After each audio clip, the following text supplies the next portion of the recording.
ভিডিওটি দেখার আগে সবার কাছে ছোট্ট একটি রিকোয়েস্ট করতে চাই। প্লিজ প্লিজ প্লিজ যারা ভিডিওটি দেখবেন সবাই একটা করে সাবস্ক্রাইব করে দিবেন। আপনাদের ভালোবাসা পেলে এমন ভিডিও আরও উপহার দিব। ভিডিওগুলো বানাতে অনেক কষ্ট হয়, আমি জানি। ভিডিওটি অনেক মানুষই দেখবেন।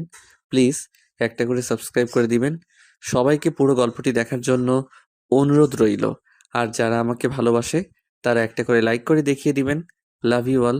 তো চলুন আজকের ভিডিওটি শুরু করা যাক।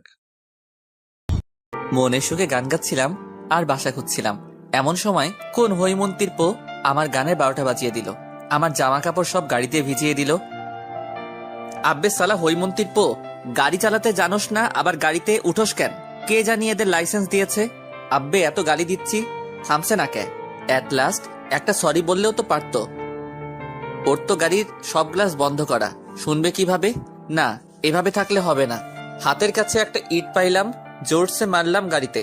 হায় হায়, কার গাড়িতে মারলাম? এটা অন্য গাড়িতে লাগলো কেন? আমার 2 বছরের ক্রিকেট অভিজ্ঞতায় একদিনও স্ট্যাম্পের বাহিরে বল যায়নি, কিন্তু এত বড় গাড়িতে কেন মিস হলো? হাতের দিকে তাকালাম না, হাত তো ঠিকই আছে। এবার সামনে তাকিয়ে দেখলাম যে গাড়ি আমায় ভিজিয়েছে সেই গাড়ি সামনে চলে যাচ্ছে। তার মানে যখনই ইট ছুড়লাম তখনই অন্য গাড়ি সামনে চলে আসে। এখন কি হবে? আগে পকেট চেক করি। না, বেশি নয়, মাত্র 200 টাকা। 200 টাকায় কাজ পাওয়া যাবে না? এসব ভাবতে না ভাবতেই একটি মেয়ে গাড়ি থেকে নেমে এলো। এই যে মিস্টার, গাড়ি কি আপনার বাপের? না, আমার বাপের হলে তো কোনো সমস্যাই হতো না, অ্যাডজাস্ট করে নিত। তা গাড়িটি কার? গাড়ি আমার বাপের। আর গাড়ি কি করেছিস দেখতে পাচ্ছি। জি, গ্লাসে ফাটল ধরেছে। তা তো আমিও দেখতে পাচ্ছি। এই ম্যাডাম দেখুন না, ওদিকে গ্লাসে ফাটল ধরে কি সুন্দর আলপনার মতো মনে হচ্ছে। আহা, দারুণ হয়েছে চারুশিল্পী, কি দারুণ কি দারুণ। আসলে আমি নিজের প্রশংসা নিজের সামনে শুনতে কিরকম লাগে, তারপরেও তারিফ করার জন্য ধন্যবাদ। তোর ধন্যবাদের গুষ্টি কেলাই। টাকা বের কর, 5,000 টাকা দে। গ্লাস নষ্ট করেছিস। আসলে হয়েছে কি, এই দেখছেন কাকতারুয়া? কই কই? আরে ম্যাডাম, অন্যদিকে নয়, আমার দিকে তাকান। দেখতে পাচ্ছেন কাকতারুয়া? একদম ভূতের মতো লাগছে। আর তোকে ম্যাচিউরডও হয়েছিস। আর বইলেন না ম্যাডাম, এক গাড়ি এসে আমার এই হাল করেছে। যখনই ওর গাড়িতে ইট নিক্ষেপ করেছিলাম তখনই আপনার গাড়ি সামনে চলে আসে। সেই দিনের মতো গোসল করে ম্যাচে থাকলাম। পরদিন সকালে উঠে বাসা খুঁজতে বের হলাম। এক বাসায় দেখতে পেলাম টুলেট বোর্ড দেওয়া। যাই দেখে আসি। এই, কই যাচ্ছেন? জি, ভিতরে যাচ্ছি বাসা দেখতে। আচ্ছা যান। বাসায় গিয়ে দেখলাম এক আন্টিকে। আসসালামু আলাইকুম আন্টি। ওয়ালাইকুম আসসালাম। কে বাবা তুমি? জি আন্টি, আমি বাসা নেওয়ার জন্য আসছি। তা তুমি বিয়ে করেছো? আন্টি, এই বাচ্চা ছেলেটারে দেখে কি মনে হয় বিবাহিত? দেখো, আমরা ফ্যামিলি ছাড়া বাসা ভাড়া দেব না। আন্টি, আমি কোনো ঝামেলা করব না, আমি অনেক ভালো ছেলে। সরি, তুমি আসতে পারো। এখান থেকে বের হয়ে আসছি। এভাবে অনেক বাসায় গেলাম, সবাই একই কথা বলে। ধুর, কিছু ভালো লাগে না। আমাদের মতো ব্যাচেলর ছেলে মেয়েদের কি থাকার কোনো অধিকার নাই? বাসায় উঠতে বলে বিয়ে করো, আর বিয়ে করতে গেলে বলে চাকরি আর বাসা আনো। আরে বাবা, এই চাকরির জন্য আসতে হয় শহরে লেখাপড়া করার জন্য, আর লেখাপড়ার জন্য থাকতে হয় বাসায়। কিন্তু এই লোকগুলো কেন এসব বোঝে না? সন্ধ্যার পরে এক বাড়িতে গেলাম। আমি জানি এখানে বলবে ব্যাচেলর নট অ্যালাউ, তবুও গেলাম। আঙ্কেলের সাথে পরিচিত হলাম। আঙ্কেল, আমি বাসা নেওয়ার জন্য আসছি, যদি দিতেন তাহলে খুব ভালো হতো। দেখে মনে হচ্ছে ভদ্র ছেলে। বাসা দিতে পারি, তবে কিছু শর্ত আছে। এক, কোনো ফ্রেন্ড নিয়ে বাসায় আসতে পারবে না। 2, রাত করে বাসায় ফেরা যাবে না। আমি রাজি। তাহলে কালকে তোমার সব জিনিসপত্র নিয়ে এসো, কেমন? জি আঙ্কেল, এখন আসি। আসসালামু আলাইকুম। আহ, কি খুশি লাগতেছে, আজ বাসা পেয়ে গেছি। আজ সব জিনিসপত্র নিয়ে নতুন বাসায় উঠেছি। ঘরে সব জিনিসপত্র সাজিয়ে নিচে নামতেছি। আও, কে রে? দেখে চলতে পারিস না? সরি সরি, আমি খেয়া। বলতে পারিনি দেখি একটি মেয়ের সাথে ধাক্কা খাইছি। আর মেয়েটি আর কেউ নয়, মেয়েটি হচ্ছে ওই কারওয়ালি। এবার কোথায় যাবে মনু? গত পরশু তো পগার পার হয়ে গেছিলি। আজ তোকে ছাড়ছি না, টাকা আদায় করেই ছাড়বো। কি ডেঞ্জারাস মেয়ে রে বাবা, সব সময় রাগ করে। জি, কিসের টাকা? ওই গাড়ির কাজ ভাঙলে আর এখনই ভুলে গেলা? আজ তুই কোথায় যেতে পারবি না। জি, আজ থেকে আমি কোথাও যাব না, আজ থেকে আমি এখানেই থাকবো। কি কি তুই আমার বাসায় থাকবি? এটা আপনার বাসা? এটা আমার বাসা, আর জিনিসপত্র গুছিয়ে নাও, বাসা ছাড়তে হবে। কপাল, সবই কপাল। এত কষ্ট করে বাসা বের করলাম, আর যে কিনা ওই পেতনির বাসা। আব্বু আব্বু, তুমি আমাকে না জিজ্ঞেস করে বাড়ি ভাড়া দিয়ে দিলে কেন? কেন মা, ছেলেটা তো ভালো, তাই বাসা দিয়ে দিয়েছি। আর ওর ভার্সিটি এখান থেকে কিছু দূরে, তাই দিয়ে দিয়েছি। বাবা, ওকে বাসা থেকে বের করে দাও। কেন, ও কি করেছে? আব্বু, ও আঙ্কেল, আমি আসলে সব বললাম। আচ্ছা, আমাকে এই 1 মাস থাকতে দিন। যদি আমার কোনো বাজে আচরণ দেখতে পান তাহলে বের করে দিবেন। আচ্ছা ঠিক আছে। ধন্যবাদ, আসি আঙ্কেল। কই যাচ্ছ? জি, হোটেলে যাচ্ছি, দুপুরের খাবারটা খেয়ে আসি। তোমার কোথাও যেতে হবে না, আজ থেকে আমাদের বাসায় খাবে। আমি আপত্তি করেও পারলাম না, শেষমেশ খেতেই হলো। খাওয়া শেষ করে রুমে এসে গায়ে এলিয়ে দিলাম। আজ অনেক ধকল গেছে। ঘুম থেকে উঠলাম, পরদিন সকালে ভার্সিটি যাচ্ছি। এমন সময় আঙ্কেলের ডাক। কই যাচ্ছ তুমি? জি, ভার্সিটিতে যাচ্ছি। তা তুমি কোন সাবজেক্ট নিয়ে পড়তেছো?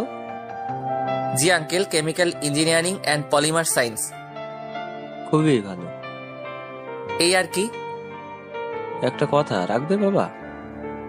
আরে বলুন আঙ্কেল, আপনি আমার বাবার সমান, আপনার কথা কি আর ফেলতে পারি? আমার মেয়ে মধু এবার ইন্টার সেকেন্ড ইয়ারে পড়ে, সামনে এইচএসসি এক্সাম। তুমি তো সন্ধ্যার পরে কোথাও যাও না, আমি বলি কি যদি সন্ধ্যার পরে একটু সময় দিতে। আচ্ছা আঙ্কেল, কোনো সমস্যা নাই। আর হ্যাঁ, তুমি আজ থেকে কিছু রান্না করবে না। ও মা, তাহলে আমি খাবো কি? তুমি আজ থেকে আমাদের বাসায় খাবে। তারপর ভার্সিটি থেকে এসে ফ্রেশ হয়ে একটা ঘুম দিলাম। ঠক ঠক ঠক দরজায় আওয়াজ শুনে ঘুম থেকে উঠলাম। তুই এত সময় ঘুমাস? আসলে বলতে হবে না, ফ্রেশ হয়ে আয়, তুই আমাকে পড়াবি, আব্বু বলছেন। ও মা, এটা মেয়ে না আরো কিছু? এমন করে বলছে যেন ও আমাকে পড়াচ্ছে। তারপর ফ্রেশ হয়ে আসলাম। এই নে নাস্তা, আব্বু বলছেন খেয়ে নিতে। খাওয়া শেষ হলে আমাকে পড়িয়ে উদ্ধার কর। এই, এরকম বলো কেন? আমি তো তোমার টিচার, একটু রেসপেক্ট করো। আমার বইয়ের কাছে রেসপেক্ট করব? আজ যদি বাদশাহ আলমগীর বেঁচে থাকতেন তাহলে তিনি এই মেয়েকে দেখে আত্মহত্যা করতেন। এত কষ্ট করে তিনি শিক্ষকের মর্যাদা দিলেন, আর এই মেয়ে সব ধুলাই মিশে দিয়েছে। কি আর করার, এমনিতেই আছি মাইনকার চিপায়, তারপর আমার কাছে 5,000 টাকা পাই। সব সহ্য করতে হবে। কবে যে লাথি মেরে বাসা থেকে বের করে দিবে এই মেয়ের কোনো ঠিক নাই। আচ্ছা, কোনটাতে বেশি দুর্বল তুমি? জৈব রসায়ন বের করলে পড়ার ইচ্ছা মাটি হয়ে যায়। আচ্ছা বের করো তো দেখি। তারপর ওকে ভালোভাবে পড়ালাম। ওকে পড়াতে আমারই ফেনা বের হয়ে গিয়েছিল, তবুও ইজ্জতের দিকে তাকিয়ে অনেক কষ্টে বুঝিয়ে দিলাম। এইভাবে 3 দিনে জৈব রসায়ন ক্লিয়ার করে দিলাম। এদিকে মধু ভাবছে, ছেলেটাকে যত খারাপ ভেবেছিলাম ততটা নয়। একদিন না হয় ভুলে আমার কাজ ফাটিয়েছে। যেই পড়াটা আমার লাইফের 12টা বাজিয়ে দিয়েছিল, সেটা মাত্র 3 দিনে ও ক্লিয়ার করে দিল। পরদিন ভার্সিটি থেকে এসে গান শুনছি, এমন সময় মধু আসলো, হাতে বই আর নাস্তার বাটি। ওর হাত থেকে নাস্তার বাটি নিয়ে খেতে লাগলাম। যখন নাস্তা শেষ করে পানি খাচ্ছিলাম তখন মধু যা বলল, আমার মুখ থেকে পানি বের হয়ে গেল। আপনার পড়া আমার খুব ভালো লেগেছে। আমার জৈব রসায়ন একদম ক্লিয়ার। আজ ক্লাস টেস্টে আমি ফার্স্ট হয়েছি। আপনি? তুই থেকে ডাইরেক্ট আপনি? কেন, বললে কি প্রবলেম? আর গুরুজনকে সম্মান দিতে হয়, তাই আপনি বললাম, আর এখন থেকে সবসময়ই বলবো। আচ্ছা ঠিক আছে, বলিও। আজ কি পড়বেন? জি, আজ ফিজিক্স পড়বো। আমি ওকে ফিজিক্স শেষ করে নিজেই পড়তে বসলাম। এইভাবে চলতে লাগলো মাসখানেকের মতো। বাসা থেকে টাকা পাঠিয়েছে, যাই বাড়ির ভাড়াটা মিটিয়ে আসি। আঙ্কেল আসবো? আরে আসো আসো। জি আঙ্কেল, এই নিন মাসের ভাড়াটা। আরে আরে কি করছো? তুমি বাড়ি ভাড়া দিচ্ছ কেন? তোমাকে ভাড়া দিতে হবে না, তুমি আমার বাসায় থাকছো, এটাই অনেক। আর আমার মেয়েকে পড়াচ্ছ, সেটা তো থেকেই গেল। শোনো, তোমাকে বাড়ি ভাড়া দিতে হবে না, তোমার সব ফ্রি। এখন থেকে তুমি আমাদের পরিবারের সদস্য। আঙ্কেলের কথা শুনে ভালো লাগলো। যাহ, এই মাসে 5,000 টাকা বেঁচে গেল, ফুল মাস্তি করা যাবে। আসবো। আসো, বসো। বই বের। হাই, এটা আমি কি দেখছি? আমার সামনে যেন একটা পরী বসে আছে। প্রথমে তো খেয়াল করিনি। কি হলো, এভাবে হা করে বসে আছেন কেন? মশা তো ঢুকে যাবে। এই যে শুনছেন? হ্যালো, কি বলো? এভাবে কি দেখছিলেন আমার দিকে তাকিয়ে? না মানে, আমি একটু চিন্তা করছিলাম ক্যাপলারের সূত্র নিয়ে। ডাহা মিথ্যা, সত্য বললে একদম টিচিং এর মান সম্মান কিছুই থাকতো না। আমাকে কেমন লাগছে? সুন্দর লাগছে। এখন পড়তে বসো। আজ ওকে দেখি তো পুরো ক্রাশ খেয়েছি। মনের মধ্যে ঘন্টা বেজে গেছে, কিন্তু আমি বাহিরে ঘন্টা বাজালে সব শেষ হয়ে যাবে। স্কুলের সাথে স্কুল মাস্টারকেও ছুটি দিয়ে দিবে বাড়িওয়ালা আঙ্কেল। তাই আপাতত সাইলেন্ট মোডে ঘন্টা বাজাইলাম। আজ আর পড়বো না, গল্প করব। এই মাইয়া বলে কি গল্প করবে? আচ্ছা, করো গল্প। গল্প কি আর একা করা যায়? সাথে আপনার করতে হবে।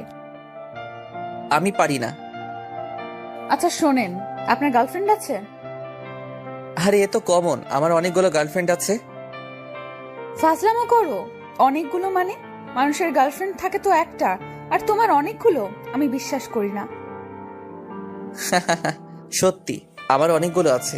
এর মাঝে বেস্ট গার্লফ্রেন্ড 2টা আছে। কি? Best girlfriend? আচ্ছা, বেস্ট গার্লফ্রেন্ড আর সাধারণ গার্লফ্রেন্ডের মাঝে পার্থক্য কি? আমার বেস্ট গার্লফ্রেন্ড গুলো আমারে তুই বলে, আমিও তুই বলি। ওদের সাথে সবসময় আড্ডা দেই। 2 জন একসাথে হলে তো খুবই মজা হয়। কিন্তু তোমাদের এখানে আসার পর থেকে ওদের সাথে মিট করতে পারছি না। আর সাধারণ গার্লফ্রেন্ড বলতে এই কারোর সাথে কলেজ সম্পর্ক, আবার কারোর সাথে ভার্সিটি সম্পর্ক। এক মিনিট, তোমার এসব ফ্রেন্ড, প্রেমিকা না তো? আরে প্রেমিকা হতে যাবে কেন? তাহলে বললে গার্লফ্রেন্ড? হ্যাঁ, গার্লফ্রেন্ডই তো। ওরা কি আমার বয়ফ্রেন্ড? গার্লফ্রেন্ড মানে মেয়ে বন্ধু। ইন্টার সেকেন্ড ইয়ারে পড়ো আর এটা জানো না? আমার জানায় কম ছিল গরু। আরো সামান্য যদি তোমার গার্লফ্রেন্ড সম্পর্কে বলতে, তাহলে আমি পাগল হয়ে যেতাম। এবার বলেন, আপনার প্রেমিকা আছে? এই কি বলো? আমার প্রেমিকা আসবে কোথা থেকে? যখনই কোনো মেয়ে আমাকে গার্লফ্রেন্ডের সাথে দেখে, এতক্ষণ ভাবে ওরা আমার প্রেমিকা।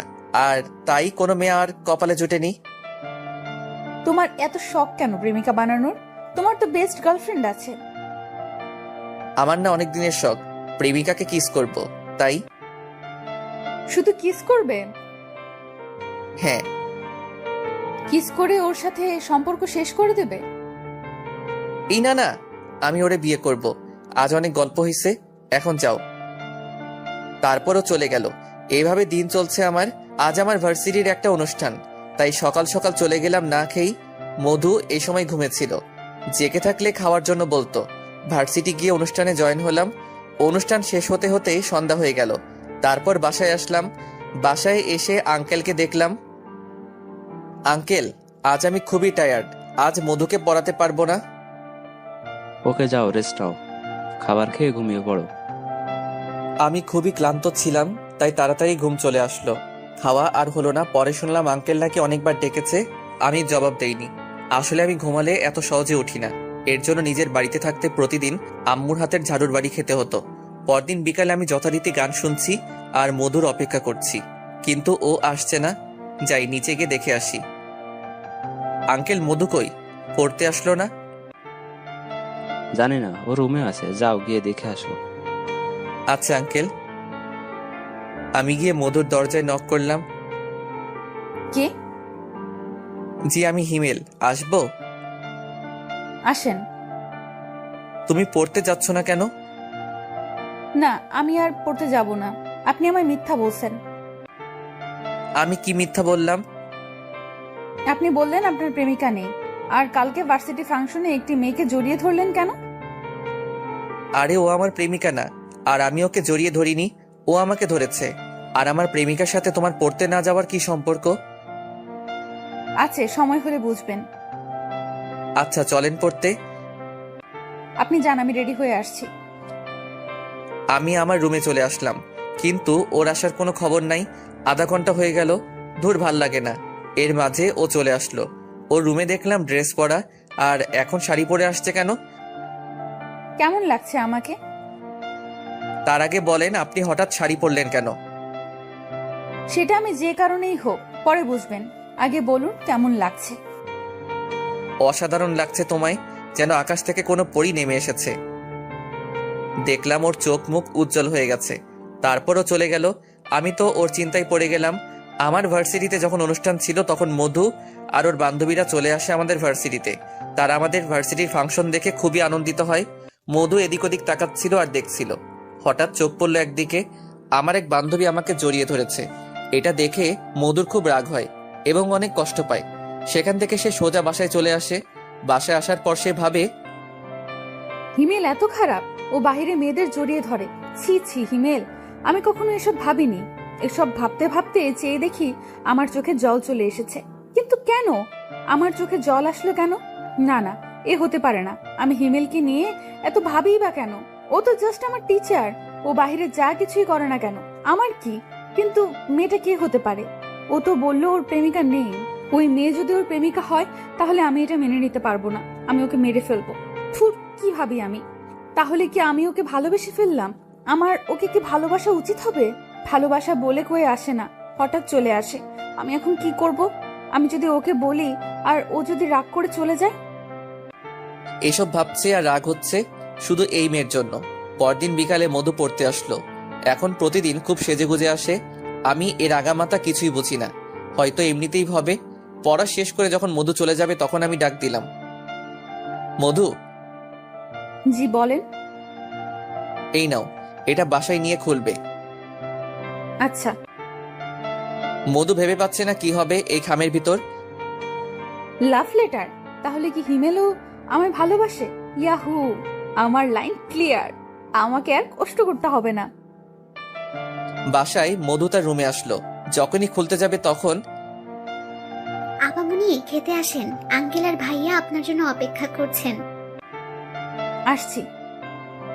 খাওয়া দাওয়া শেষ করে মধু নিজের দরজা লক করলো। আহ, কি আনন্দ! হিমেল আমাকে লাভ লেটার দিছে। আমি কালকেই ওকে হ্যাঁ বলে দেব আর আপন করে নেব। আই লাভ ইউ হিমেল। আস্তে আস্তে খামের মুখ খুললো। মধু যখনই খামের মুখ খুললো এবং ভেতরে যা দেখতে পেল তা দেখে সে অবাক।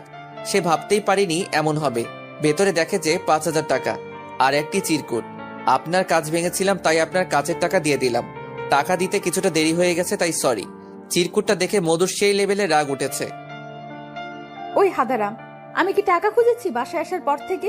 ওই দিন না হয় রাগের মাথায় বলেছিলাম টাকার কথা, তাই বলে কি দিয়ে দেবে? আর আমার বাবা কি টাকা কম আছে যে আমি গাড়ির কাজ লাগাতে অন্যের কাছ থেকে টাকা নিব? মন চাচ্ছে এখন কি যে করি ওকে। ঠক ঠক ঠক, মধু আমার দরজায় নক করছে। আমি ঘুমে। ঠক ঠক ঠক ঠক, এই অসময়ে কে এলো ঝামেলা করতে? রাত প্রায় 2টোর কাছাকাছি। কে? আমি? আমি কে?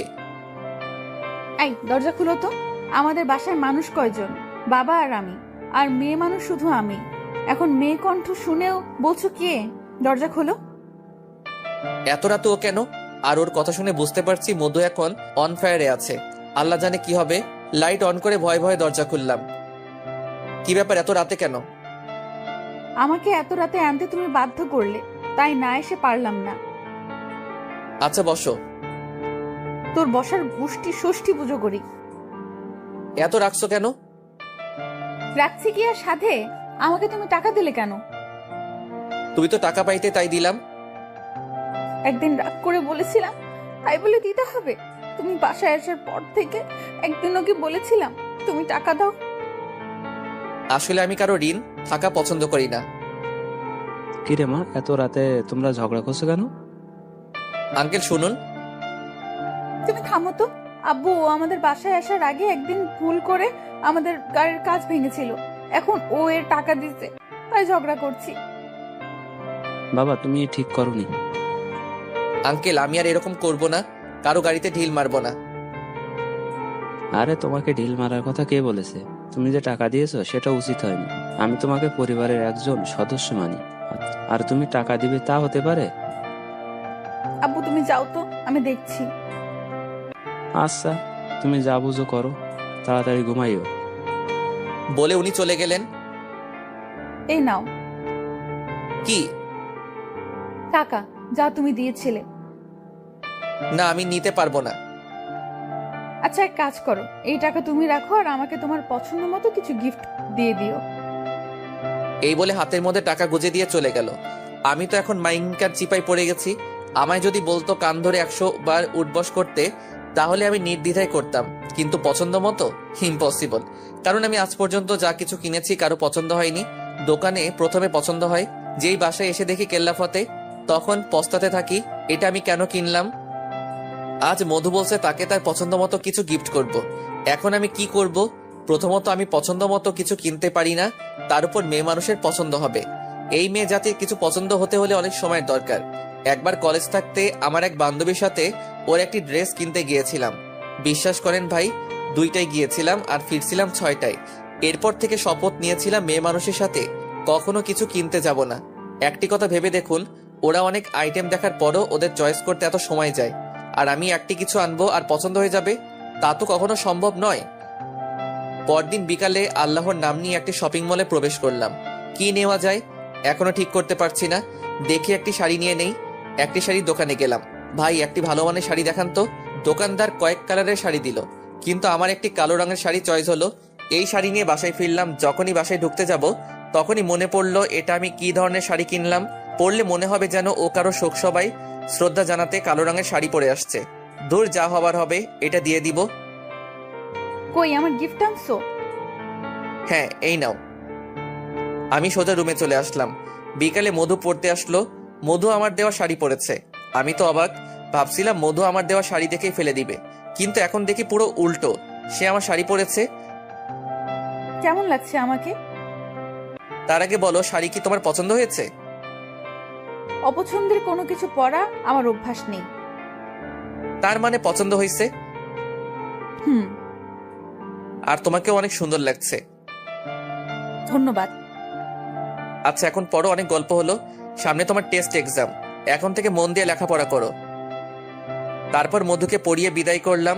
রাতে শুয়ে আছি, হঠাৎ ফোন বাজতে শুরু করলো। যেই নাম্বারটা দেখলাম আমি অবাক হয়ে গেলাম। আরে, এ তো সিমরানের ফোন। ভয় ভয়ে রিসিভ করলাম। আই কুত্তা, কই তুই? কি মেয়ে রে বাবা, ফোন দিয়ে বলে কুত্তা? জি আপু, আমি সিলেট আছি। আই, আমি তোর কোন জন্মের আপু লাগি? আমারে আপু বলিস? আপু ভুল হয়ে গেছে, আর বলবো না আপু। আবার আপু? Sorry sorry. ঠিক আছে, আর শোন, আমিও সিলেট আছি, আমার সাথে দেখা কর এক্ষুনি। কি, তুই সিলেট? আচ্ছা, দেখা করব। যেখানে বাঘের ভয় সেখানে রাত হয়। বুঝলেন না তো? ও হচ্ছে আমার best friend Simran. Best friend হলে কি হবে, জমের সাথে ওর সরাসরি কন্ট্যাক্ট আছে, সব সময় দৌড়ের উপর রাখে। বিকালে রেডি হয়ে বের হয়ে ওর সাথে দেখা করতে এলাম। হাই, কেমন আছিস তুই? তুই হাই তোর কাছে রাখ, আগে বল তুই এখানে আমাকে না জানিয়ে আসলি কেন? বলে আমাকে মারতে লাগলো। সরি রে, আমি কাউকে জানাইনি। তারপর ওর সাথে অনেক গল্প করলাম আর ঘুরলাম। আচ্ছা, আজ অনেক ঘুরলাম, এখন চাই। ওকে, যাই। বলে সিমরান আমাকে জড়িয়ে ধরলো। আমিও ওকে জড়িয়ে ধরলাম। হঠাৎ দেখি মধু কান্না কান্না চোখে আমাদের দিকে তাকিয়ে আছে। মধু মধু। ও কিছু না বলে চলে গেল। কিরে, মেয়েটা তোকে দেখে কান্না করলো কেন? জানি না রে। আমাকে লুকোচ্ছিস? শোন, স্কুল কলেজে থাকতে আমার কারণে তোর কখনো প্রেম কপালে জুটিনি। সবাইকে বলতাম আমি তোর গার্লফ্রেন্ড। আর কারো সাহস আছে তোর সাথে প্রেম করার? কি? কিন্তু আজ আর নয়। আমার মনে হয় মেয়েটা তোকে সত্যিই ভালোবাসে। আমি ওর সাথে কথা বলবো। আরে কি সব বকছিস? মেয়েটা আমার স্টুডেন্ট, ও কেন আমাকে ভালোবাসতে যাবে? আর আমি কেন ওকে ভালোবাসবো? আর টিচার স্টুডেন্টের প্রেম কখনো সম্ভব নয়। তুই কি ভুলে গেছিস আমার বাবা মার কথা? ওরাই তো টিচার স্টুডেন্ট ছিল। আচ্ছা, পরে কথা বলবো। এইদিকে মধু ভাবছে, ও আমাকে ধোকা দিল। ও বলল ওর কোনো গার্লফ্রেন্ড নাই, তাই আমি ওকে নিয়ে কত স্বপ্ন সাজিয়েছি। দিন রাত শুধু তাকে নিয়ে ভাবছি কি করব এখন। আমার মরে যেতে ইচ্ছে করছে, কিন্তু ও তো বলল ওর বেস্ট ফ্রেন্ড আছে। ওতেও তো পারে এই মেয়ে ওর বেস্ট ফ্রেন্ড। না, ওকে একবার এই ব্যাপারে কথা বলে দেখবো। বিকেলে আমি বাসায় এসে আরামসে ঘুম দিলাম। ঘুম থেকে উঠে চা খাচ্ছি, এমন সময় মধু আসলো। ওর চোখ মুখ লাল হয়ে আছে, মনে হয় অনেক কান্না করছে আর রেগে আছে। কি ব্যাপার, তোমাকে এমন লাগছে কেন? আমাকে যেমনই লাগুক, আগে বল তো ওর সাথে মেয়েটা কে ছিল? কোন মেয়েটা? আহা, এখন সাধু সাজছে। পার্কে যেই মেয়েটার সাথে চিপকা চিপকি করছিলে ওই মেয়েটা কে ছিল? আরে, ও আমার best girlfriend Simran. Best friend বলে কি জড়িয়ে ধরতে হবে? আরে, ও এমনই। স্কুল কলেজে থাকতে ওর কারণে কোনো মেয়ে আমার সাথে প্রেম করতে পারেনি। সবাইকেও বলতো আমি তার বয়ফ্রেন্ড। তাহলে তো ওকে একটা ধন্যবাদ দিতে হয়। কেন তুমি ওকে ধন্যবাদ দিবে? আমার তোকে মারতে ইচ্ছে করছে। ওর জন্যই তো আজ তুমি সিঙ্গেল, আর আমি তোমাকে পেয়ে যাচ্ছি। কিছু বললে? না, কিছু না। আজ পড়তে আসবে না? পড়বো না, আজ তোমার সাথে আমাকে ঘুরতে হবে। এই না না, রাতে আমি কারোর সাথে ঘুরতে পারবো না। যদি তুমি আমাকে নিয়ে না ঘুরো তাহলে আমি আব্বুকে বলবো তুমি আমাকে মারছো। এই না না, আমি রাজি, চলো। তারপর আমি আর মধু রাত 10টা পর্যন্ত ঘুরলাম। কিছুদিন পর আমার এক্সাম শুরু হলো। আমাকে সকাল সকাল বাসা থেকে বের হতে হয়। অন্যদিন আমি 8টায় ঘুম থেকে উঠি, আজ 5:30টায় উঠলাম। নামাজ শেষ করে কিছু পড়া দেখে 7টার দিকে বাসা থেকে বের হয়ে ভার্সিটিতে গেলাম পরীক্ষা দিতে। এই সময় আঙ্কেল আর মধু দুইজনই ঘুমে। আমি তাদের ডিস্টার্ব করলাম না, তাই হোটেলে কিছু নাস্তা করে নিলাম। আমি বাহিরে তেমন খাওয়া হয় না, আর এখন খেতে ইচ্ছে করে না। দুপুরে বাসায় আসার পর মধু আমাকে বলল, আজ এত সকালে কই গেছিলে? আর ফোন বন্ধ কেন? জানো কত চিন্তা হচ্ছিল তোমার জন্য। আসলে আমার পরীক্ষা শুরু হয়েছে, তাই সকালে যেতে হয়। তাহলে আমাকে বলে গেল না কেন? আসলে তুমি ঘুমিয়েছিলে তো, তাই ডাকলাম না। আসো, খাবার দিচ্ছি তোমাকে। আমি খেয়ে এসেছি। মিথ্যে বলে লাভ নেই, আমি জানি তুমি খাওনি। আমি আর কিছু বললাম না, এমনি খিদে লেগেছে, তাই চুপচাপ খেতে গেলাম। পরদিন যত সময় উঠে পড়ছি, এমন সময় দরজায় ঠক ঠক ঠক। দরজা খুলে আমি তো অবাক। আরে তুমি এত সকালে? হ্যাঁ, আমি। হাতে কি? খাবার। আমি তোমার জন্য খাবার রান্না করে নিয়ে এসেছি। তুমি খাবার রান্না করতে গেলে কেন? আর তুমি আমার জন্য খামোখা কষ্ট করতে যাবে না? এখন থেকে আমি প্রতিদিন উঠবো আর তোমার জন্য খাবার রান্না করব। এই বলে সে আমার হাতে খাবারের বাটি দিয়ে চলে গেল। এই শোনো, শোনো তো, কে শুনে কার কথা চলে গেল? ও আমার এত কেয়ার করে কেন? ও কি আমাকে ভালোবাসে? না, এটা কখনো সম্ভব নয়। আঙ্কেল আমাকে নিজের ছেলের মতো দেখেন, উনি আমাকে পরিবারের সদস্য মানেন। আমি উনার সাথে বিশ্বাসঘাতকতা করতে পারবো না। এভাবে চলে গেল সব পরীক্ষা। মধু প্রতিদিন সকালে আমার জন্য খাবার এনে দেয়, আমার খুব কেয়ার করে। পরীক্ষা শেষ হওয়ার পর বন্ধুদের সাথে আড্ডা দিয়ে ফিরতে অনেক রাত হয়ে গেল। বাসায় আসতে আঙ্কেল বলল, কি ব্যাপার ইমেল, আজ এত দেরি করে বাসায় ফিরলে কেন? সরি আঙ্কেল, আসলে পরীক্ষা শেষ হয়েছে, তাই বন্ধুদের সাথে আড্ডা দিতে গিয়ে দেরি হয়ে গেল। ঠিক আছে, আর এমন করো না। তারপর আমি রুমে চলে আসলাম। কিছুক্ষণ পর মধু খাবার নিয়ে আসলো। আজ এত দেরি করলে কেন? আর এত ফোন দিলাম, ধরলে না কেন? কই দেখি তো। ফোন বের করে দেখি মধুর 50টা ফোন। সরি, ফোনটা সাইলেন্ট মোডে ছিল, আর আমি তো বন্ধুদের সাথে খেয়ে এসেছি। তোমার সাথে খাবো বলে আমি খাইনি। তুমি না খেলে আমি কিন্তু খাবো না। আচ্ছা, সামান্য খাবো কিন্তু। তারপরও একটি প্লেটে খাবার দিতে লাগলো। কি ব্যাপার, তুমি খাবে না? হ্যাঁ খাবো, তবে এক প্লেটে। হ্যাঁ। তারপর দুজন খেতে বসলাম। মধু খাবার হাতে নিয়ে হাত আমার দিকে দিচ্ছে। কি ব্যাপার? মধু খেতে হলে হাত তো ওর মুখে নিতে হবে। এ কি, ও আমার মুখের দিকে হাত আনছে কেন? হ্যাঁ করো। কি হলো, হা করো। আমি তোমাকে খাইয়ে দিচ্ছি, প্লিজ হা করো। তারপর আমি হা করলাম। ও আমাকে খাইয়ে দিল। তারপর মধু বলল, কি, আমাকে খাইয়ে দিবে না? আমাকে খাইয়ে দিল, আর আমি যদি না দিই তাহলে ইজ্জতের একটা ব্যাপার স্যাপার আছে না। তাই আমি মধুকে খাইয়ে দিতে লাগলাম। আউচ, কামড় দিলে কেন? Sorry sorry. মধু প্লেট নিয়ে গেল। কিছুক্ষণ পর আবার আসলো। কি হলো, এত রাতে আবার আসলে কেন? আঙ্কেল দেখলে কি মনে করবে? না দেখবে না, আমি তোমাকে কিছু বলতে চাই। হ্যাঁ বলো। তারপর মধু যা বলল তা শুনে আমি অবাক হয়ে গেলাম। আমি যা ভয় পাইছি তাই হলো। আমি কি করে যে বলি তোমাকে, বলতেও সাহস পাচ্ছি না, আবার না বলেও পারছি না। এই কথাটি বলার জন্য আমি ছটফট করছি। আসলে আপনার সাথে থাকতে থাকতে কখন যে আপনাকে ভালোবেসে ফেলেছি। খাইতে গেলে তোমাকে দেখি, বসতে গেলে তোমাকে দেখি, সব জায়গায় শুধু তুমি আর তুমি। আমার হৃদয়ের সবটুকু জায়গা জুড়ে শুধু তুমিই আছো। আমি তোমাকে অনেক অনেক ভালোবাসি, প্লিজ আমাকে ফিরিয়ে দিও না। দেখো, এই সবকিছু তোমার আবেগ, আর এই সম্পর্ক কখনো সম্ভব নয়। আঙ্কেলের বিশ্বাস আমি কখনো ভাঙতে পারবো না। যদি তুমি আমাকে না ভালোবাসো তাহলে আমি মরে যাব। তোমাকে ছাড়া এই পৃথিবীতে বেঁচে থেকে লাভ কি? প্লিজ পাগলামি করো না। তুমি হয়তো আমার রাগ সম্পর্কে জানো না। আমি একবার যা বলি তা আদায় করেই ছাড়ি। আচ্ছা, আমাকে ভাবতে হবে। আমাকে কিছু সময় দাও। ঠিক আছে, কাল সকালে আমাকে হ্যাঁ উত্তর দিবে।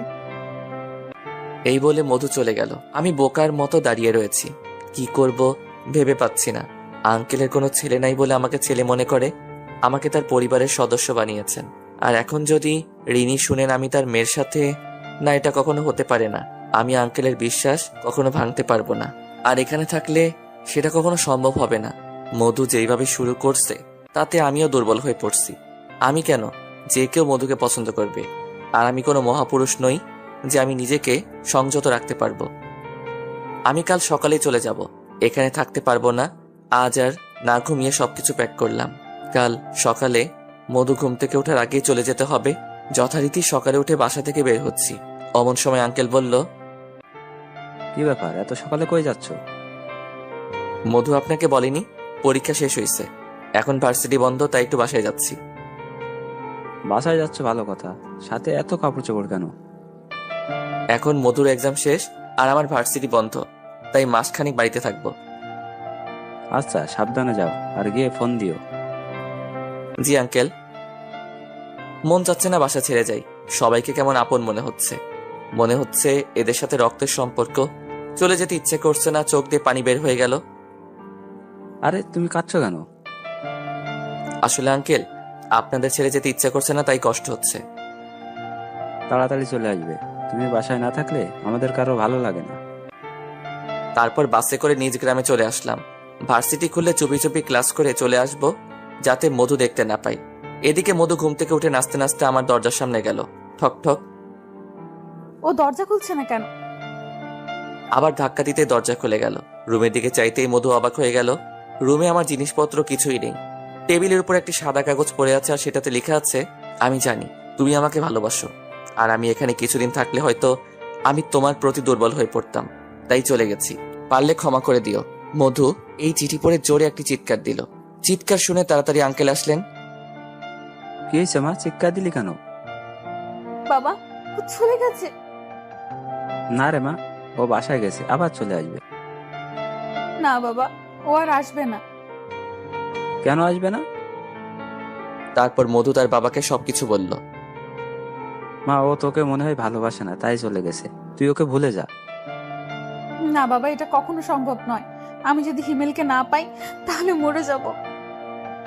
আঙ্কেলের তার মেয়ের স্বভাব সম্পর্কে খুব ভালো করে জানা আছে। মধু যাই বলে তাই করে। আচ্ছা ওকে ফোন দে তো। বাবা, ওর ফোন বন্ধ। আচ্ছা তুই নাস্তা কর, ও ফোন অন করুক, তারপর আমি কথা বলে দেখবো।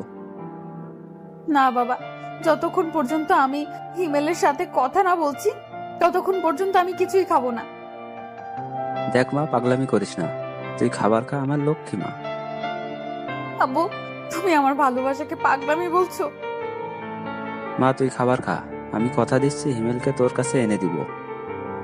সত্যি বলছো তো? সত্যি। ঠিক আছে, এই ব্রেকফাস্ট করছি। এরপর যদি হিমেলকে না এনে দাও তাহলে আমি কিন্তু আর খাবার খাবো না। তারপর কাজের মেয়ে খাবার দিল, মধু ব্রেকফাস্ট করলো। আচ্ছা মা, আমি একটু বাইরে যাচ্ছি একটি কাজে, আর হিমেলের ভার্সিটি গিয়ে ওর খোঁজ নিব। এই বলে তিনি চলে গেলেন। সারাদিন কাজ করলেন, পরে আমার ভার্সিটির সামনে দিয়ে আসছেন। একবার মনে হলো বাইরে গিয়ে খোঁজ নিয়ে আসি, পরে ভাবলাম না থাক, মধু এখনো ছোট, এইসব ওর আবেগ, 2-1 দিন একটু আধটু এরকম করবে, পরে ঠিক হয়ে যাবে। বাসায় যেতে যেতে অনেক রাত হয়ে গেল। আমি ঘরে প্রবেশ করে দেখলাম মধুর রুম বন্ধ করা। মনে হয় ঘুমিয়ে গেছে, ডাকলাম না ওকে, এখন ঘুমিয়ে গেছে। আবার জাগালে পাগড়ামি শুরু করবে। কাজের মেয়ে খাবার রেডি করে চলে গেছে তার বাসায়। আমি খেয়ে ঘুমিয়ে পড়লাম। পরদিন সকালে ঘুম থেকে উঠে বাইরে একটু হাঁটাহাঁটি করে বাসায় গেলাম। কি ব্যাপার, মধু এখনো ঘুম থেকে ওঠেনি? অন্যদিন তেমন হয় না। মধু, মধু, দরজা খোলো। স্যার, আপামনি কাল দুপুরে না খেয়ে দরজা বন্ধ করে রুমে ঢুকলেন। আমি খেতে ডাকলে উনি বললেন ভালো লাগছে না, রাতেও খেলেন না। কি 2 বেলা উপোস আমার মেয়ে? রাবিশ, আমার মেয়ে না খেয়ে আছে আর তুমি আমাকে বললে না কেন? আবার দরজা ধাক্কাচ্ছেন কিন্তু খুলছে না। শেষে বাধ্য হয়ে দরজা ভেঙে ফেললেন আঙ্কেল। দরজা খুলে তিনি যা দেখলেন তা দেখে চিৎকার করে উঠলেন। না, এ হতে পারে না, আমার মেয়ের কি হলো? কথা বল মা, কথা বল মা আমার। আমি এক্ষুনি তোকে হিমেলের কাছে নিয়ে যাব। তাড়াতাড়ি অ্যাম্বুলেন্সকে খবর দাও, হাসপাতালে নিয়ে যেতে হবে। কাজের মেয়ে অ্যাম্বুলেন্সকে ফোন দিলে মধুকে হাসপাতালে নিয়ে যাওয়া হলো। ডাক্তার, ডাক্তার দেখেন আমার মেয়ের কি হয়েছে, প্লিজ দেখুন। এত অস্থির হবেন না, আমরা ওনাকে ইমার্জেন্সিতে নিয়ে যাচ্ছি। তারপর মধুকে ইমার্জেন্সিতে নেওয়া হলো। কিছুক্ষণ পরে ডাক্তার আসলো। আমার মেয়ের কি হয়েছে? আমার মেয়ে ঠিক আছে তো? যে আপনার মেয়ে এখন প্রায় সুস্থ। আমার মনে হচ্ছে তিনি কয়েক বেলা উপাস আর অতিরিক্ত কান্না করার জন্য অজ্ঞান হয়ে গিয়েছিল। আলহামদুলিল্লাহ, ধন্যবাদ ডাক্তার। ধন্যবাদ দিতে হবে না, এটা আমাদের কর্তব্য। আর ওনার ভালোভাবে খেয়াল রাখবেন, ভবিষ্যতে যেন এরূপ না হয়। তারপর মধুকে নিয়ে বাসায় আসা হলো। বাবা, হিমেল কোথায়? আমি ওর কাছে যাব। মা, আমি তোকে আজই হিমেলের কাছে নিয়ে যাব। আচ্ছা, হিমেলের বাসার ঠিকানা বলতো। হিমেলের বাড়ি সিলেট। সিলেটের কোথায়? সেটা তো জানি না, আর আমি কখনো ওকে জিজ্ঞেস করিনি। ও শিট, তাহলে যাবো কেমনে আমরা? সিলেটের কোথায় থাকে কেমনে জানবো? আর এত বড় সিলেট কোথায় খুঁজে বের করবো? তাহলে কি আমি হিমেলকে খুঁজে পাবো না? মা, ভেঙে পড়িস না, ইমেলকে আমরা অবশ্যই খুঁজে পাবো। আমি ওর ভার্সিটির ফ্রেন্ডে জিজ্ঞেস করব, কেউ না কেউ তো বলতে পারবে। আর না হলে সে তো মাসখানেকের পর এমনিতেই ভার্সিটিতে আসবে। আব্বু, আমি এতদিন ওকে ছাড়া থাকতে পারবো না। আমি এক্ষুনি ওদের ভার্সিটি যাচ্ছি। এইদিকে আমি মধুকে ভুলতে পারছি না। সব সময় মধুর হাসি মাখা মুখটি ভেসে উঠছে। বড্ড মিস করছি মধুকে। তাহলে কি আমি মধুকে ভালোবেসে ফেলেছি? কিন্তু এখন চাইলেও সম্ভব নয়। কি মুখে মধুর সামনে যাব? আমি যেতে পারবো না। ভালোবাসতে সবাই জানে, সবার ভালোবাসা হয়।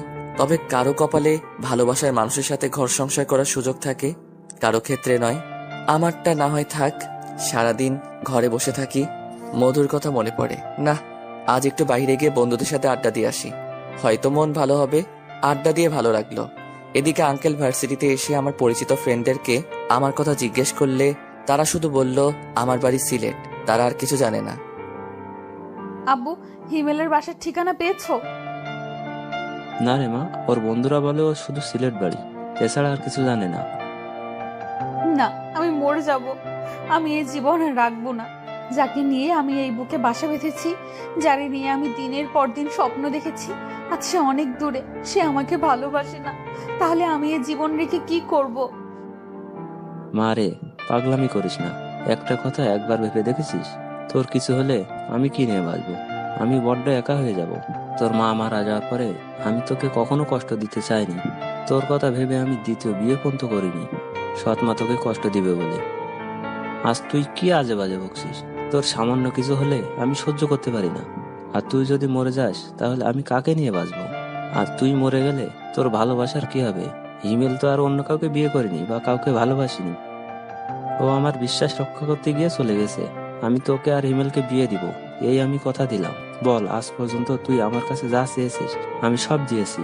কখনো কি আমার কথার নড়চড় হয়েছিল? না। তাহলে আজও হবে না। এখন তুই খেয়ে শুয়ে পড়। ঠিক আছে আব্বু। রাতে সে আমার রুমে আসে। আমার রুমে কিছু কাপড় ফেলে এসেছি, সব একসাথে নিতে পারিনি, তাই মধু আমার কাপড়গুলো নিয়ে বুকে জড়িয়ে কাঁদছে। হঠাৎ মধু বাবা বলে চিৎকার দেয়। কি হয়েছে মা, কি হয়েছে? আব্বু এই দেখো, এটা কি? এটা হিমেলের ভার্সিটির ক্রীড়া প্রতিযোগিতার ফর্ম, যেখানে হিমেলদের সব ঠিকানা দেওয়া আছে। তাহলে তো খুব ভালো হয়েছে, আমরা কালই ওর বাড়িতে যাব। কাল কেন, আমরা আজকেই যাব। আচ্ছা তাহলে রেডি হয়ে নে, আমিও রেডি হচ্ছি। এদিকে বিকেলে আজ আমি পাড়ার ক্রিকেট খেলতে চলে গেলাম। ক্রিকেট খেলা শেষ করে যখনই বাড়ি আসবো তখনই আমার এক বন্ধু বলে ওঠে, মামা চলো না ডাব খেয়ে আসি। শালা, আজ পর্যন্ত দেখলাম না যে তোর বাড়িতে ডাব গাছ আছে। আমি এই 1 বছর শহরে যাওয়াই কি তোর বাড়িতে ডাব গাছ চলে এসেছে? আরে মামা, ভুলে গেছিস আগের কথা? না, এসব ছেড়ে দিয়ে আমি এখন ভালো মানুষ হয়ে গেছি। দেখ না কতটুকু দাড়ি হয়েছে, দেখতে একদম হুজুর লাগে। আর আমি করব ডাব চুরি? হুজুর হয়েছিস? আজ আসর মাগরিব এর নামাজ কই পড়লি? আর দাঁড়িয়ে এত ছ্যাঁকা খেয়ে ব্যাকা হয়ে আসিস। তুই টোপ দিবে আর আমরা বুঝবো না, তা তো হতে পারে না। এত করে বলছিস যখন চল, কিন্তু এক শর্ত আছে। কি শর্ত? ডাব কিন্তু তোর হবু শ্বশুর বাড়ি থেকে চুরি করব, যাতে ধরা খেলে আমাদের আদরের নীলা ভাবি ছুটিয়ে দেয়। এই, তুই কি করে জানলি যে চৌধুরী বাড়ির নীলার সাথে আমার রিলেশন চলছে? এই, তোরা কেউ ওকে বলেছিস? আমি তো ওকে বলিনি। এসব খবর আমার জানা আছে মজনু, চল যাই। ভাই, এখানে না গেলে হয় না। ধরা খেলে ছুটে তো যাব, কিন্তু আমার মান সম্মানের বলিদান দিতে হবে। তারপর আমরা 4 জন গেলাম ডাব চুরি করতে। এই, গাছে কে উঠবে? আমাদের জামাইবাবু আছে না, ওনার গাছ। উনি উঠবে না তো কে উঠবে? এই না না, আমি উঠবো না। তো তোর ফ্যামিলিতে বলে দিব তোর চক্করের কথা। শালা, তোর অভ্যাস ছাড়লি না। আচ্ছা, উঠছি। তারপর রনি গাছে উঠে ডাব নিচে ফেলছে আর আমরা তা লুফে নিচ্ছি। হঠাৎ একটা ডাব পুকুরে পড়ে গেল, তাই অনেক শব্দ হলো। আই, কে কে ওখানে? এই ঝুপে লুকা, তাড়াতাড়ি। মেইলি কণ্ঠ, তার মানে আমাদের ভাবি। ভয় নাই, চল সামনে যাই। আসসালামু আলাইকুম ভাবিজান, কেমন আছেন? আরে হিমেল ভাইয়া এত রাতে আমাদের বাড়িতে, আর বাড়িতে কবে আসছেন? এই 2 দিন হলো। আমাকে ভাবি বললেন কেন? তা ভাবিকে ভাবি বলবো না তো কি বলবো? তার মানে জেনে গেছেন? আচ্ছা ভাই, এখানে কিসের শব্দ হলো? আপু বাসায় নাই, তাই আমি বের হয়ে আসলাম। কিছু দেখছেন? এই রনির সাথে এখানে আসলাম, না তো কিছু দেখিনি। হঠাৎ নীলা নিচের দিকে তাকিয়ে দেখলো অনেকগুলো ডাব পড়ে আছে। ও, তার মানে তোমরাই ডাব চুরি করতে আসছো? আমি কিন্তু আব্বুকে বলবো। আচ্ছা, কার কার কথা বলবে? এই বলবো, হিমেল, জীবন, শামীম, রাহিম এরা আমাদের ডাব চুরি করছে। আর রনির কথা বলবে না? রনি এসব কাজ করতেই পারে না, ও খুব ভালো। আমি কালকে ওকে বলবো ও যেন তোমাদের সাথে মিশামিশি না করে, না হলে রনিও নষ্ট হয়ে যাবে। বেচারা রনি তার গার্লফ্রেন্ডের কথা শুনে মনে মনে খুব খুশি। তা ভাবি, একবার গাছের উপরে লাইট মারেন তো। নীলা গাছের দিকে লাইট মেরে দেখে রনি গাছে বসে আছে চুপ করে। এদিকে মধু আর আঙ্কেল আমাদের বাড়িতে এসেছেন। জি, আপনাদের তো চিনলাম না। এই হচ্ছে আমার মেয়ে মধু। তারপর সব বললাম। এই জন্য বলি, সারাদিন শুধু ঘরে বসে থাকে কেন? আচ্ছা, হিমেল কই এখন? আজকে বন্ধুদের সাথে বাইরে গেছে। তারা সবাই আমার আসার অপেক্ষা করছে, আর আমরা করছি ডাব চুরি। তো তুমি এদের সর্দার? আমি তোমাকে কত ভালো মনে করেছি, আর তুমি ডাব চুরি করছো? ভাবি যেতেন কেন? চুরি করছি কোথায়? ও তো ওর শ্বশুর বাড়ি থেকে নিচ্ছে। আচ্ছা সমস্যা নাই, মনে করেন যৌতুক হিসেবে নিচ্ছি। বাবু তুমি নেমে আসো তো। না, আমি নামবো না। মানুষ ডাকবো? না জান, নামছি। এই চল আমরা যাই, ভাবি ভালোভাবে ওর ক্লাস নিয়েন। এই বলে আমরা চলে আসলাম। এই এগুলো খাবো কিভাবে? কাঠ বলতে বটি নাই। চল আমাদের বাসায়, ছাদের উপর দিয়ে বাসায় চলে যাব। তারপর আমরা আমাদের বাসায় আসলাম। বাসার সামনে একটি গাড়ি রাখা। ব্যাপার কি, গাড়ি কেন? ধুর, আমার কি, আমরা তো এখন ডাব খাবো। তারপর চুপি চুপি আমার রুমে সবাই প্রবেশ করলাম। ডাব খেয়ে শেষ। এদিকে আম্মু আব্বু চিন্তা করছেন এখনো বাসায় আসি না কেন। এরকম তো কখনো হয় না, ফোনও সাথে যে কল দিব। আম্মু হঠাৎ উপরের তলায় আসলেন। আমার রুমের সামনে এসে শুনতে পেলেন রুমের ভিতর কথা চলছে। এই তুই রুমের ভেতর আর আমরা চিন্তা করে মরছি। আর এই ডাবগুলো কই থেকে এনেছো তোমরা? চুরি করনি তো? আস্তাগফিরুল্লাহ আম্মু, তুমি এটা ভাবতে পারলে? আচ্ছা নিচে আয়, দেখ কে এসেছে। আমি নিচে গিয়ে অবাক। মধু আর আঙ্কেল, ওনারা আমার বাসার ঠিকানা কেমনে জানলো? মধু আমাকে দেখে দৌড়ে এসে আমাকে জড়িয়ে ধরে কাঁদতে লাগলো। এখানে সব গুরুজন, আমার কেমন যেন লজ্জা লাগছে। আমি মধুকে জোর করে ছাড়িয়ে নিলাম। হঠাৎ তাকিয়ে দেখে আব্বু রাগীভাবে আমার দিকে আসছে। ডাব চুরি করছি জেনে গেল নাকি? আব্বু সোজা এসে আমার গালে থাপ্পড় বসিয়ে দিলেন। আব্বু মারলে কেন? তুই আমার ছেলে বলতে লজ্জা লাগে? তোর ভিতর কি মন নাই? একটা মেয়েকে কেউ এভাবে কষ্ট দিতে পারে? আব্বু সরি। আর হ্যাঁ শুন, আজ রাতে আমি তোদের বিয়ে দিব। জীবন এদিকে আইতো। জি আঙ্কেল। এই নে টাকা, ওর জন্য পাঞ্জাবি আর বৌমার জন্য একটি শাড়ি নিয়ে আয়। এখন আপাতত বিয়েটা হোক, কালকে শপিং করব। আব্বু এখন বিয়া? আর আমি কিচ্ছু শুনতে চাই না। আমি আর কিছু বললাম না। বনে কোনো লাভ হবে? যা, সোজা এসে আমার রুমে চলে আসলাম। একটু পর মধু আসলো। আমি কি দেখতে খারাপ? কি বলছো এসব? তুমি অনেক সুন্দরী।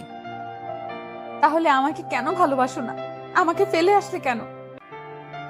আসলে আমি ধীরে ধীরে তোমার প্রেমে পড়ে যাচ্ছি, আর এসব শুনলে আঙ্কেল কষ্ট পাবেন, তাই আমি চলে আসছি।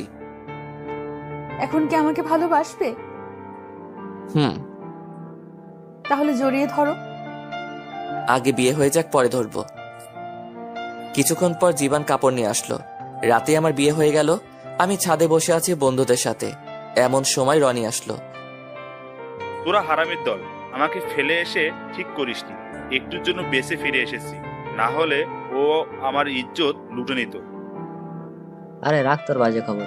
এর থেকে তাজা খবর হয়েছে, একটু আগে হিমেলে বিয়ে হয়েছে। কি? তারপর সব বন্ধুরা আমাকে বাসর ঘরে নিয়ে গেল। বাসর ঘরে যা, ভালোভাবে বাসর করিস। আজ তোর বাসর বলে কিছু বললাম না, কিন্তু তোর হিসেবটা পরে নেব। আর হ্যাঁ, আজ কিন্তু বিড়ালটা মারবি। ওই এদিকে আয়। কি? তোর ভাইকে এত ভীতু মনে হয়? হ্যাঁ, আমি একটা নিরীহ বিড়াল মারবো? আমি বিড়াল মেরে হাত গন্ধ করতে চাই না? মনে নাই তোর, কলেজ থাকতে আমি একাই একটা কুত্তাকে মারলাম? শোন, আজ আমার বাসর রাত, আজ বুকে অনেক সাহস। তুই যা, বাঘ ভাল্লুক নিয়ে আয়, দেখবি তোর ভাই কেমনে স্টাইল করে মারে। বন্ধু, শুধু বুকে সাহস থাকলে হয় না, যতটুকু সাহস আছে তার থেকে বেশি শক্তি লাগবে। এই দেখ, আমার ফুল 3 প্যাক আছে, কিছুদিন যেতে দে, ফুল 6 প্যাক বানিয়ে ফেলবো। তার আর সুযোগ নাই। মেরি প্যারে দোস্ত, তুই এখন যা। তারপর আমার সব বন্ধুরা আমাকে বাসর ঘরে ঠেলে দিল। মধু খাটের উপর ঘোমটা দিয়ে বসে আছে। আমার খুব ভয় করছে। কি রাগী মেয়ে রে বাবা, তার উপর মেয়েটাকে কষ্ট দিয়েছি। এখন যদি কিছু করে আমি শেষ। বাইরে বন্ধুদের সাথে যতটুকু চাপাবাজি করেছি, এখন এর সামান্য হলেও হবে। কই রে সাহস? ভাই একটু বুকের ভিতরে আয়, আজ মেরি ইজ্জত কা সওয়াল হ্যায়। শেষমেশ বুকে ফু দিয়ে এগিয়ে চললাম। আমি সামনের দিকে যেতেই মধু বিছানা থেকে উঠে আমার দিকে আসছে। আজ আমি শেষ। আঙ্কেলের কথা মনে হচ্ছে। আমার মেয়ে খুব রাগী আর জেদি, ওর মন যা চাই তাই করে। আমি মনে মনে আল্লাহকে ডাকছি, আজ বুঝি আমি শেষ। আমাকে দোয়া করবে যেন আমি সারা জীবন তোমার সুখে দুঃখে পাশে থাকতে পারি। একসাথে বাঁচবো, একসাথে মরবো। মধুর কথায় আমার ঘোর কেটে গেল। চেয়ে দেখি মধু আমার পায়ে ধরে আছে। বেঁচে থাকো মা, বেঁচে থাকো। মধু রাগীভাবে উঠে আমার কলার ধরে বলল, এই, আমি তোর মা লাগি? হ্যাঁ, একদিনে তুই আমাকে অনেক কষ্ট দিছিস। আজ বাসর রাত, তাই এসব কিচ্ছু বললাম না। ভাবলাম অন্য দিনের হিসাব নিব, কিন্তু তুই এখনই আমার রাগ তুলে দিলি। আরে তুমি দেখছো না, বাংলা মুভিতে যখন কেউ পা ধরে সালাম করে তখন মুরব্বীরা এই কথা বলে? তুই মুরব্বি? না না, আমি তোমার স্বামী, আর এমন হবে না গো। এবারের মতো মাফ করে দাও। ঠিক আছে, তবে নিচে ঘুমাতে হবে। কি নিচে? It's impossible. ভালোই ভালোই বলছি, নিচে ঘুমো। কি আর করার, নিচে ঘুমাতে হলো। এই রে মনে পড়েছে, বন্ধুরা বলল বিড়াল মারতে, আমাকে এখন বিড়াল মারতে হবে। কিন্তু যদি কামড় দেয়? শুনছি বিড়াল কামড় দিলে শরীরে বাচ্চা হয়ে যায়। আমি এখন কি করব? আমিও হাল ছাড়ার পাত্র নই। বিড়াল, তুই যেখানে আছিস বেরিয়ে আয়, আজ তুই শেষ। আলমারিতে আমার ক্রিকেট খেলার সরঞ্জাম ছিল, এগুলো পরলে বিড়াল কামড় দিতে পারবে না। আলমারি খুলে পায়ে প্যাড পরলাম, হাতে গ্লাভস আর মাথায় হেলমেট। হ্যাঁ, ইটস পারফেক্ট। আর বিড়াল কামড় দিতে পারবে না। এইবার হাতে একটা ব্যাট নিলাম, ঘরের কোনা কোনা সার্চ মারছি, কোথাও বিড়াল পাচ্ছি না। দূর হালার পো, বিড়াল গেল কই? নাকি আমার রেডি হওয়া দেখে পলাইছে? এই, কি করছো? এই রাতে তুমি ক্রিকেট খেলবে? জীবনে তো দেখিনি ব্যাট হাতে নিছো। আর আজ রাতে এভাবে ড্রেস করলা কেন? শালা গেল কই? দেখি খাটের নিচে আছে নাকি। এই, কি খুঁজছো? তুমি এখানে বিড়াল দেখেছো? তুমি বিড়াল দিয়ে কি করবে? আর বলো না, বন্ধুরা বলল বাসর রাতে বিড়াল না মারলে নাকি আমি কাপুরুষ। আমি ওদের দেখাই দিমু যে আমি বীর পুরুষ। আমার কথা শেষে মধু হাসতে হাসতে শেষ। তা এই প্রিপারেশন কেন? Safety my dear wife, safety. তোমার স্বামী অনেক চালাক, বুঝছো? বিড়াল যাতে কামড় না দেয়, তাই এই ধরনের সুরক্ষা। আমার কথা শুনে মধু হাসবে না কাঁদবে কিছু বুঝতে পারছে না। এই বুদ্ধ, এদিকে আসো। কি? এগুলো খুলে আসো, আর আমি শেখাচ্ছি বিড়াল কেমন করে মারতে হয়। তুমি বিড়াল মারছো আগে? যাও, তাড়াতাড়ি আসো। তারপর মধু আমাকে বিড়াল মারা শিখালো। পরদিন সকালে ঘুম ভাঙার পর দেখি মধু আমাকে জড়িয়ে ধরে শুয়ে আছে। আমিও ওকে না জাগিয়ে এনজয় করতে লাগলাম। কিছুক্ষণের মধ্যে মধু জেগে উঠল। কি ব্যাপার, এভাবে তাকে কি দেখছো? আমি আমার বউকে দেখছি, তোমার কি? মধু লজ্জা পেয়ে উঠে গেল। তারপর আমরা ফ্রেশ হয়ে খেতে গেলাম। এইভাবে সপ্তাহখানেক কেটে গেল। আম্মু, আমার ভার্সিটি খুলে গেছে, আর মধু ভার্সিটি পরীক্ষার প্রিপারেশন নিবে, তাই আমাদের যেতে হবে। এত তাড়াতাড়ি চলে যাবে? আবার সময় পেলেই চলে আসবো। আচ্ছা ঠিক আছে, বিকেলে যাবে? আচ্ছা। তারপর বিকেলে আমরা রেডি হয়ে বেরিয়ে পড়লাম সিলেটের উদ্দেশ্যে। রাতে মধুদের বাসায় থুক্কু শ্বশুর বাড়িতে চলে আসলাম। মধু, আমি বলি কি, আমরা একটা বাসা দেখি, ওখানে চলে যাব। এখানে থাকলে মানুষ ঘর জামাই ডাকবে। তোমার কি কমন সেন্স বলতে কিছু নাই? আমি চলে গেলে আব্বুকে কে দেখবে? আর আমি আর তুমি ছাড়া আব্বুর তো আর কেউ নেই। আর কার এত সাহস তোমাকে ঘর জামাই বলবে? শোনো, তুমি যদি বলো তাহলে আব্বুকে বলে আমি এই বাড়ি তোমার নামে করে দেব। তবুও এই কথা বলো না প্লিজ, আমি আব্বুকে ছাড়া থাকতে পারবো না। আচ্ছা ঠিক আছে, আমি এখানেই থাকবো, আর তোমাকে আমার বাড়ি করে দিতে হবে না। এভাবে আমাদের সুখে খুনসুটি সংসার চলতে লাগলো। দেখতে দেখতে ভার্সিটির অ্যাডমিশন এক্সামও কাছে চলে আসছে, আর আমারও এক্সাম চলে আসছে। দুজনই পড়ায় মনোযোগ দিলাম। মধু আমার ভার্সিটিতে চান্স পাইনি, পাশের ভার্সিটিতে পাইছে। আমি আর আঙ্কেল অনেক খুশি মধুর এই সাফল্য দেখে। আমি মিষ্টি নিয়ে এসে দেখি মধু মন খারাপ করে বসে আছে। কি ব্যাপার, এই খুশির দিনে তোমার মন খারাপ কেন? তোমার ভার্সিটিতে আমার চান্স হয়নি, আমি ওখানে যাব না। পাগলামি করো না, ভাগ্য ভালো দূরের কোনো ভার্সিটিতে হয়নি। এই ভার্সিটি আমার ভার্সিটির একদম পাশেই। তুমি ভর্তি হও প্লিজ। আমি আর আঙ্কেল মধুকে অনেক বুঝিয়ে ভার্সিটিতে ভর্তি করালাম। মধু ভার্সিটির মাসখানেক হচ্ছে। প্রতিদিন আমি ওকে নিয়ে তার ভার্সিটিতে নামিয়ে দিয়ে আমার ভার্সিটি আসি, আবার গিয়ে আনি। আজ আমার ভার্সিটিতে ক্লাস হয়নি, ভাবলাম মধুর ভার্সিটিতে যাই। আর ক্লাস না থাকলে একটু ঘোরাঘুরি করব। মধুর ভার্সিটিতে প্রবেশ করে ওদের ডিপার্টমেন্টের সামনে গিয়ে একটা মেয়েকে জিজ্ঞেস করলাম, মধু কি ক্লাসে আছে? ও কিছুক্ষণ পরে এসে বলল, মধু ক্লাসে নাই। গেল কোথায়? নাকি বাসায় চলে গেল। আমিও বাসায় চলে যাই। যখনই ভার্সিটির গেটের কাছে আসলাম, হঠাৎ চোখ একটি গাছের নিচে গিয়ে আটকে গেল। এটা তো মধু, কিন্তু সাথের ওই ছেলেটাকে। না, মধু এটা কেমন করে করতে পারলো? মধু আমাকে বলতো ভার্সিটিতে গিয়ে যেন কোনো মেয়ের সাথে কথা না বলি, আর সেও কোনো ছেলের সাথে কথা বলবে না। আমি আমার কথা ঠিকই পালন করছি, কিন্তু ও কি করলো? আমাকে কি ধোকা দিচ্ছে? এখানে আর এক মুহূর্ত থাকতে পারলাম না, সোজা বাসায় চলে আসলাম। কোনো কিছু করতে মন চাচ্ছে না, কিছু ভালো লাগছে না। এসব ভাবতে ভাবতে বিছানায় শুয়ে পড়লাম, কিন্তু ঘুম আর আসছে না। আসবেই বা কি করে? এত কিছু ভাবতে থাকলে ঘুম কি করে হয়? হঠাৎ দরজা খোলার আওয়াজ শুনতে পেলাম। আমি ঘুমের ভান করে শুয়ে পড়লাম। বুঝলাম মধু আসছে। এই শোনো। নিশ্চুপ কয়েকবার ডাকার পর উঠলাম। কি হয়েছে? তুমি আমাকে আনতে গেলে না কেন? আর এই অবেলায় শুয়ে আছো কেন? একটু মাথা ব্যথা করছে, তাই ক্লাস না করে বাসায় চলে আসলাম। ও আচ্ছা। এই বলে মধু ওয়াশরুমে চলে গেল। মধু একবারের জন্য আমাকে জিজ্ঞেস করলো না আমার মাথা ব্যথা কমেছে কিনা বা ডাক্তারের কাছে গিয়েছি কিনা। মনে হয় ভুলে গেছে। ভাবতে ভাবতে কখন যে ঘুমিয়ে পড়ছি বুঝতে পারি না। যখন ঘুম ভাঙলো, ঘড়িতে চেয়ে দেখি রাত 8টা বাজে। মধু একবারের জন্যেও আমাকে খাবারের জন্য ডাকলো না। খুব কষ্ট হচ্ছে। হঠাৎ মধু আসলো। ঘুম ভাঙলো তোমার? তোমার মাথা ব্যথা করছে তাই ডাকিনি। ফ্রেশ হয়ে এসো, আমি ভাত নিয়ে আসছি। আমিও ফ্রেশ হয়ে টেবিলে বসলাম। মধু আমার প্লেটে ভাত বেড়ে দিচ্ছে।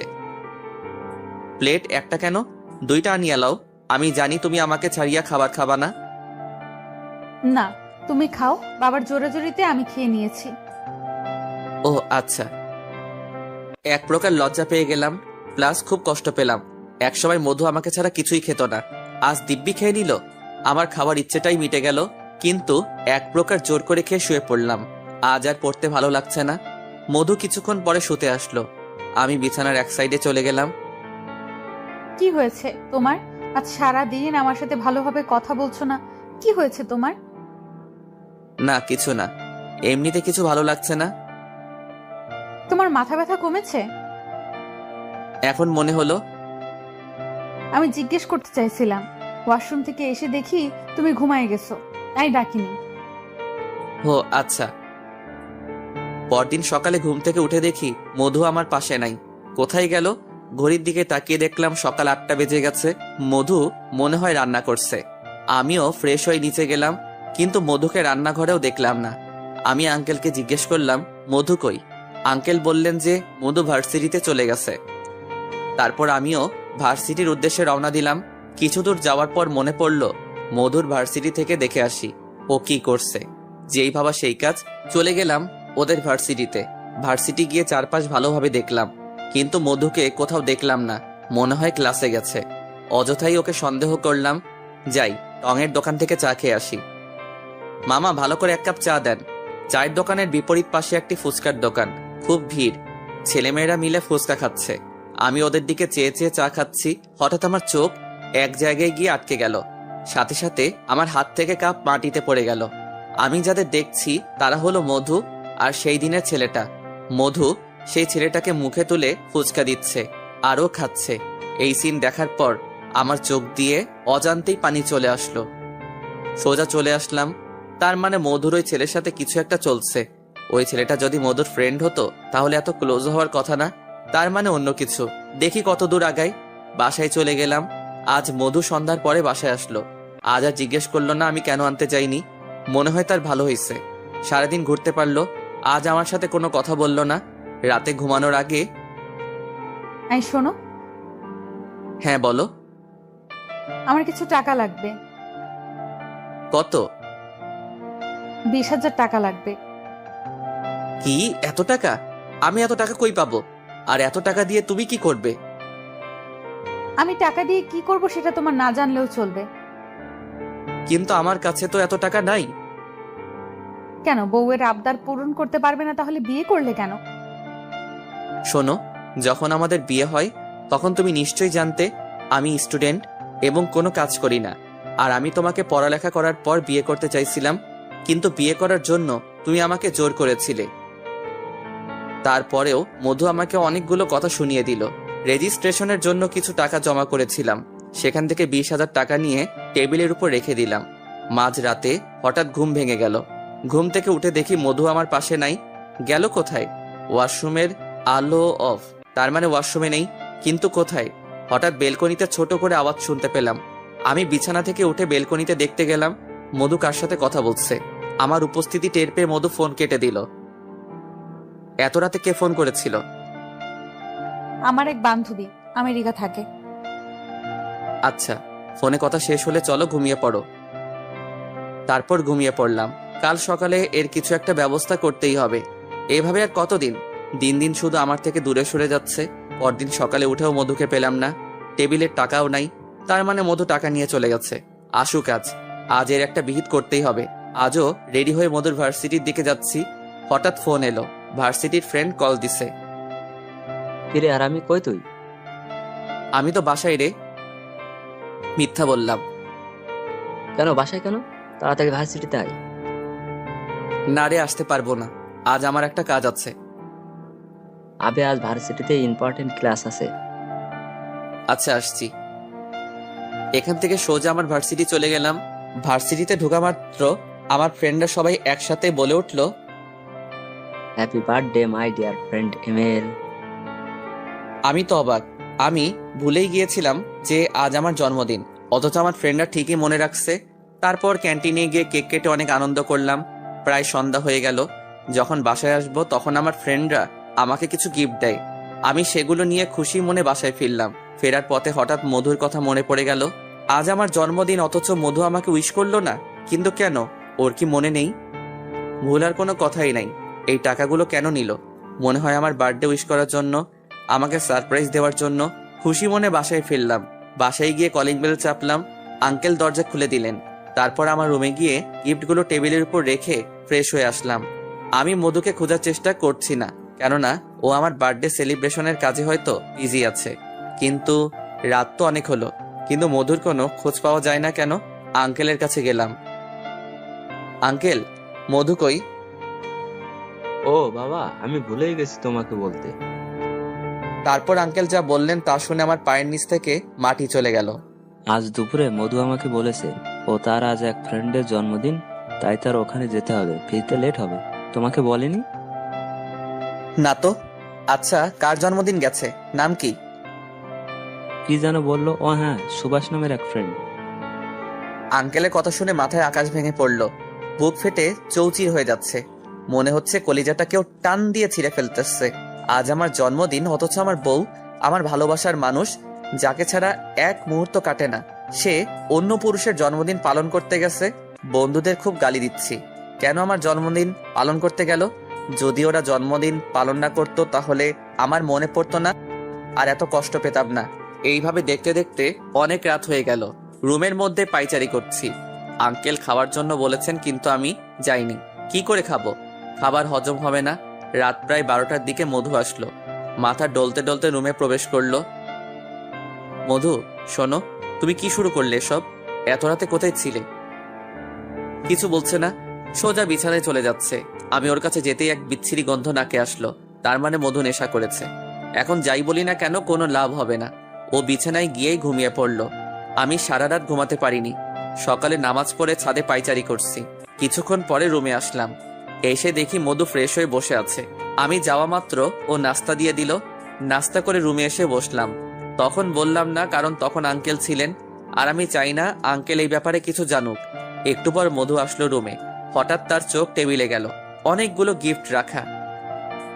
এই গিফটগুলো কখন আনলে? আর আনপ্যাক করলে না কেন? নিশ্চুপ। এই যে ভাইরা আপুরা, কোথায় যেতেছেন? ভিডিও দেখেই চলে যাবেন সেটা তো হবে না, আমাদের চ্যানেলটা সাবস্ক্রাইব করতে হবে। তো তাড়াতাড়ি আমাদের চ্যানেলটা সাবস্ক্রাইব করুন আর নেক্সট পার্টের জন্য অপেক্ষা করুন।